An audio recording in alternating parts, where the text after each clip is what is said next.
মাননীয় স্পিকার, আপনিও জানেন যে আমাদের যে সর্বশেষ কার্য উপদেষ্টা কমিটির মিটিং হয়েছিল, সেখানে যে সিদ্ধান্ত হয়েছিল তার মোতাবেকই কিন্তু সকাল থেকে অধিবেশন চলছে।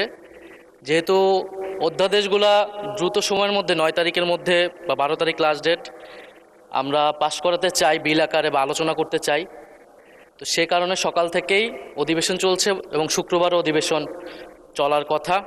তবে আমাদের কিন্তু কথা ছিল যে রাষ্ট্রপতির উপর যে ভাষণ সেটাকে স্কিপ করা হবে এবং আমরা আসলে আইনগুলো বা অধ্যাদেশগুলো অতি দ্রুত সময়ে পাশ করব। হয়তো এখন প্রেসে আটকে আছে বা টেকনিক্যাল কারণে আসতেছে না, এই জন্য রাষ্ট্রপতির উপর ভাষণ চলমান আছে, কিন্তু আমরা চাচ্ছিলাম যে দ্রুত সময়ের মধ্যেই এই অধ্যাদেশগুলো পাশ হোক যেগুলো ঐক্যমত হয়েছে।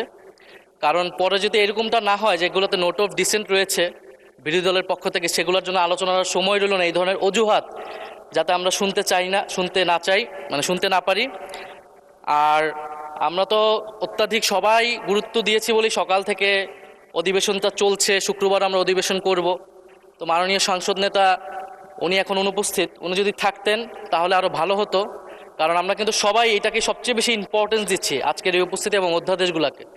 তো আমাদের অনুরোধ থাকবে যাতে রাষ্ট্রপতির ভাষণ সেটাকে স্কিপ করে অধ্যাদেশগুলোকেই যাতে দ্রুত সময়ের মধ্যে আমরা ঐক্যমতের অধ্যাদেশগুলোকে আমরা বিল আকারে পাশ করতে পারি। ধন্যবাদ মাননীয় স্পিকার। ধন্যবাদ। আপনি আপনি বসুন, মাননীয় বিরোধী দলের চিফ, সরকারি দলের চিফ হুইপ, একটু বসুন প্লিজ। ধন্যবাদ মাননীয় বিরোধী দলের chief whip. I have taken A note of your proposition. আপনি যা ধারণা করছেন এমন নাও হতে পারে, নেভারদিলেস I have taken A note of it. আমরা সংসদকে কার্যকর অধিকতর শক্তিশালী করার জন্য ট্রেজারি বেঞ্চ, অপোজিশন সকলেই ঐক্যবদ্ধভাবে কাজ করছি।